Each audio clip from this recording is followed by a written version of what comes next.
जय जय सीताराम। नृप सब भांति सबई सन्मानी, कही मृदु वचन बोलाए रानी।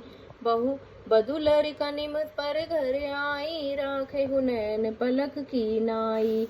राजा ने सबका सब प्रकार से सम्मान किया, कोमल वचन कहकर रानियों को बुलाया और कहा, बहुएं अभी बच्ची हैं, पराए घर से आई हैं, पराए घर आई हैं, इनको इस तरह से रखना जैसे नेत्रों को पलके रखती हैं। जैसे पल के नेत्रों की सब प्रकार से रक्षा करती हैं और उन्हें सुखी पहुंचाती हैं, वैसे ही इनको सुख पहुंचाना।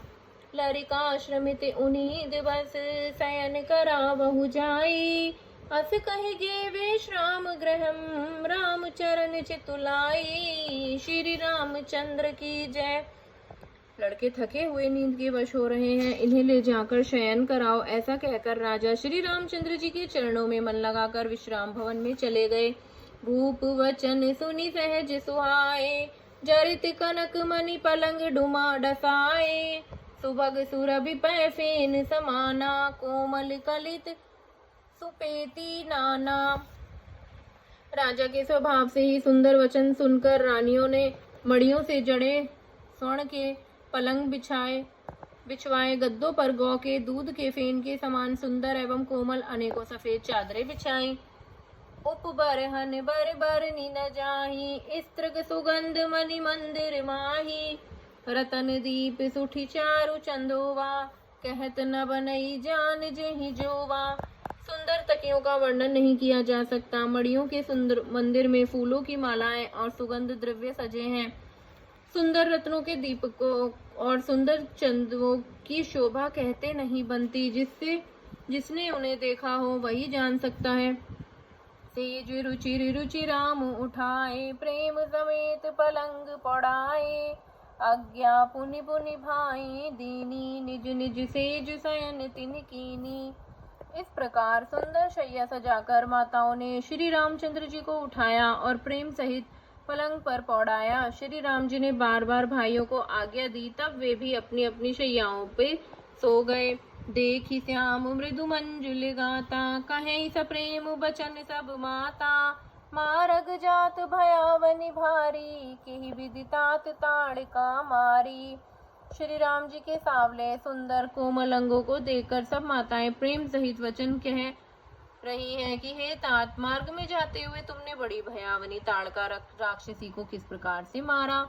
घोर निशाचर बिकट भट, समर गन ही नहीं काहू। मारे सहित सहाय किमी, खल मारिच सुबाहु। श्री रामचंद्र की जय। बड़े भयानक राक्षस जो विकट योद्धा थे और जो युद्ध में किसी को कुछ नहीं गिनते थे, उन्हें दुष्ट मारीच और सुबाहु को सहायकों सहित तुमने कैसे मारा। मुनि प्रसाद बलितात तुम्हारी, ईस अनेक करवरे टारी। मख रखवारी करी दुहु भाई, गुरु प्रसाद सब विद्या पाई। हे तात, मैं बलैया लेती हूँ। मुनि की कृपा से ही ईश्वर ने तुम्हारी बहुत सी बलाओं को टाल दिया। दोनों भाइयों ने यज्ञ की रखवाली करके गुरु जी के प्रसाद से सब विद्याएं पाई। पुनीतेई तई लगत पग दूरी, कीरति रही भुवन भरी भूर पूरी। कमठ पीठी पबिकूट कटोरा, नृप समाज मुहु शिव धनु तोरा। चरणों की धूली लगते ही मुनि पत्नी अहिल्या तर गईं। विश्व भर में यह कीर्ति पूर्ण रीति से व्याप्त हो गई।